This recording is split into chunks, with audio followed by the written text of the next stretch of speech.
జరుగుతున్న కార్యక్రమంలో సీఎం రేవంత్ రెడ్డి మాట్లాడుతున్నారు. లైవ్ ద్వారా చూద్దాం. రాష్ట్రంలో ఉన్న నిరుద్యోగ యువకుల యొక్క విద్యార్థుల యొక్క ఉద్యోగ అవకాశాల గురించి ఎన్నడూ ఆలోచన చేయలే. అందుకే 10 సంవత్సరాలు సుదీర్ఘంగా ఎదురు చూసిన విద్యార్థులు ఇక ఈ తెలంగాణ రాష్ట్రంలో మాకు ఉద్యోగాలు ఇస్తా అని భ్రమపెట్టి మమ్మల్ని వంచిన వాళ్ళ ఉద్యోగాలు తొలగిస్తేనే మాకు ఉద్యోగాలు వస్తాయని మీరు కంకణ బద్దులై మీ ఉద్యోగ ఉపాధి అవకాశాలలో మిమ్మల్ని మోసం చేసిన వాళ్ళ యొక్క ఉద్యోగాలు తొలగించడంతో ఈరోజు మీ ఉద్యోగాలకు ఉన్న అడ్డంకులు తొలగిపోయినాయి. నేను ఒక్క మాట గుర్తు చేయదలుచుకున్న మా చెల్లెళ్ళందరికీ, ఆనాడు నిజామాబాదు జిల్లా ప్రజలు 2019 పార్లమెంట్ ఎన్నికలలో కల్వకుంట్ల కవిత గారిని అక్కడి ప్రజలు ఓడిస్తే కన్న తండ్రిగా కేసీఆర్కు దుఃఖం వచ్చింది. ఎంబడే తన కూతురికి శాసన మండలి సభ్యురాలుగా తిరిగి ఉద్యోగం ఇచ్చుకున్నాడు తప్ప మా స్టాఫ్ నర్సులైన మా చెల్లెళ్ళ ఉద్యోగాల గురించి ఒక్కసారి కూడా ఆలోచన చెయ్యలే. నేను అడుగుతున్న ప్రతిపక్ష నాయకుడైన చంద్రశేఖరరావును, ఎప్పుడు నీ కుటుంబము, నీ బిడ్డ, నీ కొడుకు, నీ అల్లుడు వాళ్ళ ఉద్యోగాల గురించేనా నీ ఆలోచన?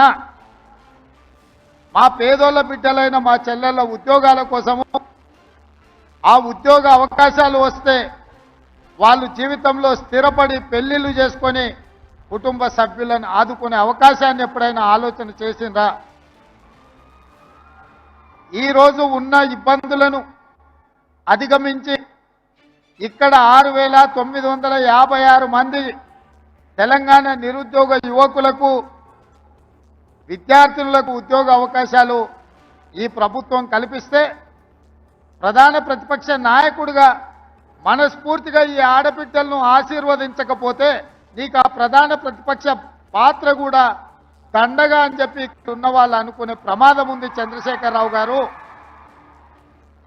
ఒక పక్కన మేము వీళ్ళకు ఉద్యోగాలు ఇవ్వడానికి ప్రయత్నం చేస్తుంటే, అడ్డంకులను తొలగించి ముందుకు వెళ్ళాలని ఆలోచన చేస్తుంటే, ఇంకొక పక్కన నీ అల్లుడు ఈరోజు ఈ ప్రభుత్వం మీద వీళ్ళకు ఉద్యోగాలు ఇవ్వాల్సిన అవసరం లేదన్నట్టుగా మాట్లాడుతుండు.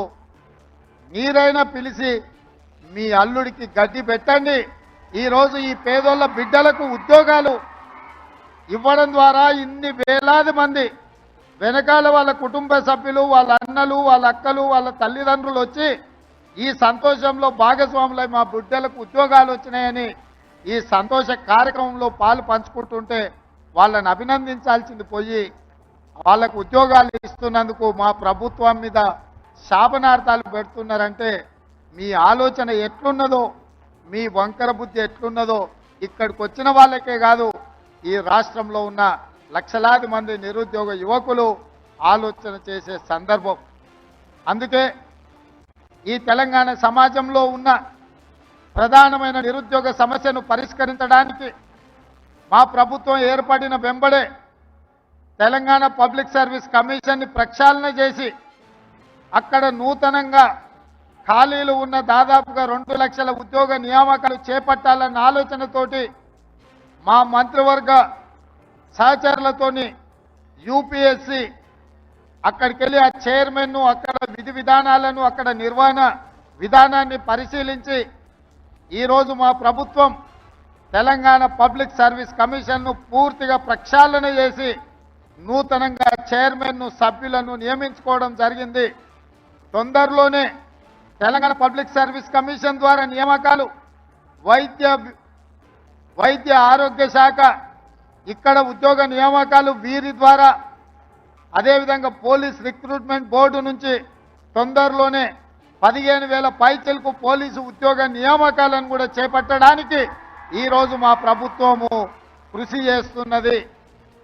మా బాధ్యత, మాకు ఉద్యోగాలు వచ్చినాయని మేము సంతోషంగా మా కుటుంబ సభ్యులతో విలాసవంతమైన జీవితం గడపడం కాదు, రోజుకు 16 నుంచి 18 గంటల వరకు పనిచేస్తూ మా మంత్రివర్గ సభ్యులు ఏ విధంగా ఈ నిరుద్యోగ సమస్యను పరిష్కరించాలి, మీ జీవితాలలో మీ కళ్ళల్లో వెలుగులు చూడాలి, సంతోషాన్ని చూడాలి అని ఈ ప్రభుత్వము కృషి చేస్తున్నది.